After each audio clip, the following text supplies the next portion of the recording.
Vying for his party's presidential nomination, Republican frontrunner Donald Trump laid his immigration policy on the line Sunday. In part, he says undocumented immigrants have to go, including so-called dreamers brought to the U.S. as children, and even those who were born here.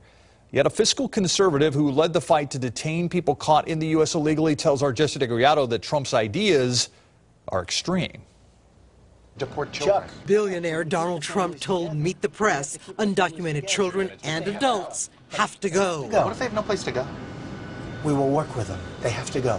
Chuck, we either have a country or we don't have a country. Even though it would take 2/3 of both houses and 3/4 of state legislatures, Trump also wants to repeal the 14th Amendment. It bestows citizenship on anyone born in the U.S. If somebody is born here, that they're not a U.S. citizen, that's one of the most essential things that we have. Cuellar says every attempt to abolish birthright citizenship has failed. Does it sound good to certain people? Yes, it does.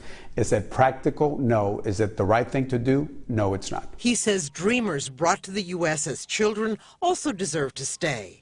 Cuellar says he believes in immigration reform instead of deporting millions of people. But do I believe in some of these extreme positions?